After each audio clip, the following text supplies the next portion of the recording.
خالی گھر قسط نمبر 3۔ جبار نے دینا کو گود میں اٹھایا اور نیچے لے کر آ گیا۔ اس کو زمین پر پڑے گدے پر لٹا دیا۔ صفیہ اور اس کی بہنیں دینا کے ملنے کی خوشی میں رونے لگ گئیں۔ جبار نے ان کو ڈانٹ کر چپ کرایا اور کہا کہ دینا کو ہوش میں لانے کی کوشش کریں۔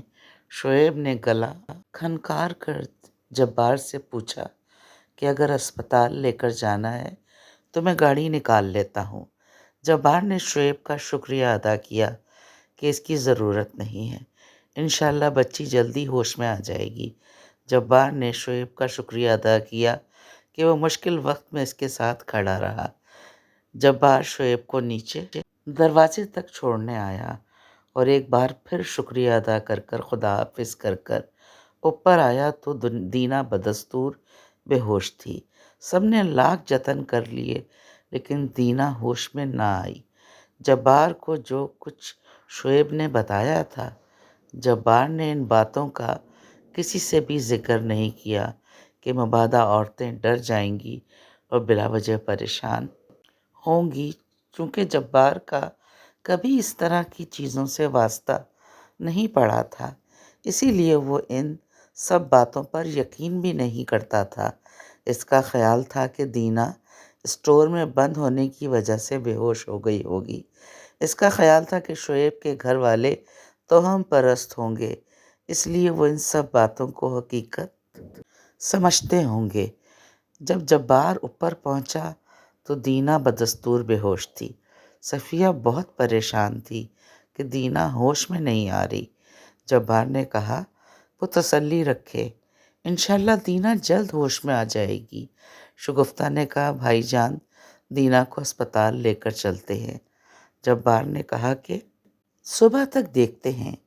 جبار جب فجر کے لیے اٹھا تو صفیہ دینا کے سرہانے پریشان بیٹھی ہوئی تھی۔ جبار نے کہا میں نماز پڑھ لوں تو پھر ہم اسپتال چلتے ہیں، تم احمد کو اٹھا دو وہ بھی نماز پڑھ لے، پھر ہم تینوں دینا کو اسپتال لے کر روانہ ہوتے ہیں، باقی کسی کو جگانے کی ضرورت نہیں۔ اسپتال کی ایمرجنسی میں خاصا رش تھا، لیکن دینا کی حالت کے پیش نظر اس کو فوری طور پر اندر لے گئے۔ صفیہ دینا کے ساتھ ہی تھی۔ تھوڑی دیر کے بعد صفیہ باہر آئی اور جبار سے کہا وہ لوگ دینا کو ایڈمٹ کر رہے ہیں، ان کی سمجھ میں بے ہوشی کی وجہ نہیں آ رہی، وہ کہہ رہے ہیں کہ مزید ٹیسٹ ہونے ہیں جو ایڈمٹ کیے بغیر نہیں ہو سکتے۔ جبار کی پیشانی پر فکر کی لکیریں نمودار ہو گئیں۔ نہ جانے دینا کے ساتھ کیا مسئلہ ہے کہ جو ڈاکٹر بھی نہیں سمجھ پا رہے۔ بہرحال دینا کو اسپتال میں داخل کروا دیا گیا اور پورے دن اس کے مختلف ٹیسٹ ہوئے، لیکن حیرت انگیز طور پر تمام تر ٹیسٹ کلیئر تھے۔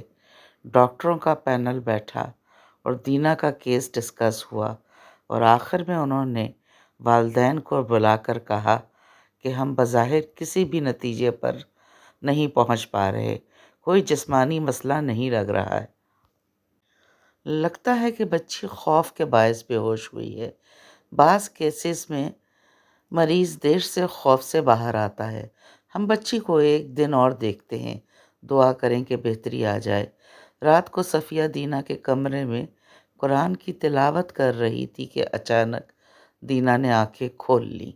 صفیہ قرآن کو بند کر کے دینا کی طرف لپکی، لیکن دینا اسے اجنبی نظروں سے دیکھ رہی تھی۔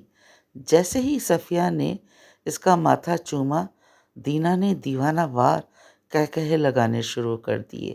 وہ کہکہے اتنے بلند تھے کہ اسٹاف کے لوگ دوڑ کر دینا کے کمرے میں پہنچ گئے اور صفیہ کو وہاں سے جانے کو کہا۔ تھوڑی دیر کے بعد دینا کے کہکہے بند ہو گئے تو نرس نے آ کر بتایا کہ دینا کو سکون کا انجیکشن دیا ہے اور اب وہ سو رہی ہے۔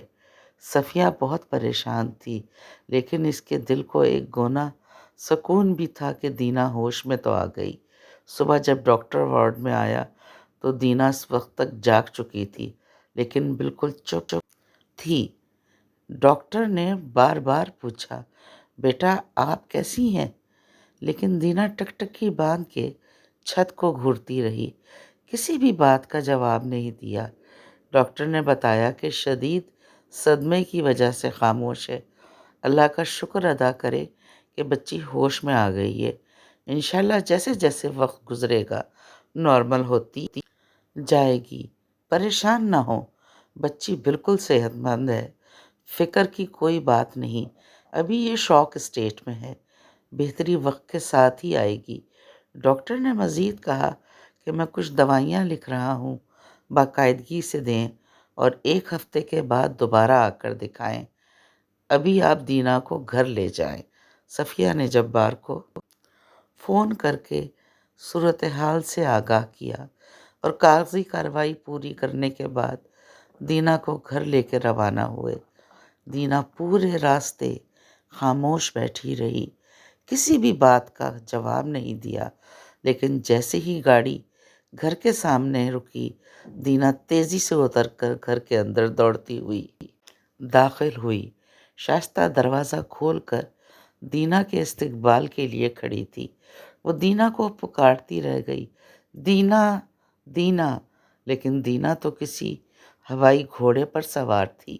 سب لوگ اس کے پیچھے دوڑے، لیکن دینا نے چھت پر جا کر ہی دم لیا۔ سب ہانپتے کانپتے چھت پر پہنچے تو دینا اسٹور کے دروازے کے آگے کھڑی تھی، ایک ٹک دروازے کو گھورے جا رہی تھی۔ جبار نے اشارے سے سب کو نیچے جانے کو کہا اور دینا کو بڑے پیار سے نیچے چلنے کے لیے کہا، لیکن دینا تو گونگی بہری بنی ہوئی تھی۔ جبار کی آنکھوں میں بے بسی کے آنسو آ گئے اور وہ وہیں بیٹھ کے زاروں قطار رونے لگا۔ چند ہی لمحوں میں کے بعد اس کو اپنے سر پر نرم سے لمس کا احساس، بالکل ایسے ہی لگا کہ دینا کا بچپن واپس آ گیا ہو، کہ جب دینا چھوٹی سی تھی تو جبار کی ناراضگی کو دور کرنے کے لیے اس کے بالوں سے کھیلنے لگتی تھی۔ ابھی جبار نے سر اٹھا کر دینا کی جانب دیکھا تو دینا بالکل چھوٹے بچوں والی آواز میں بولی، بابا مجھے چاکلیٹ کھانا ہے۔ جبار اس کا ہاتھ پکڑ کر نیچے لے آیا اور دینا نے کوئی احتجاج نہ کیا، بالکل خاموشی کے ساتھ ایک کونے میں بیٹھ گئی، جیسا کہ وہ بچپن میں ناراض ہونے کے بعد کرتی تھی کہ منہ دیوار کی طرف کر کر بیٹھ جاتی تھی۔ جبار نے اشارے سے سب کو خاموش رہنے کو کہا اور فریج سے چاکلیٹ نکال کر دینا کو آواز دی، دینا، دینا، چاکلیٹ لے لو۔ دینا نے جبار کے ہاتھ سے چاکلیٹ جھپٹ لی، بالکل ویسے ہی جیسے وہ بچپن میں کرتی تھی۔ جاری ہے۔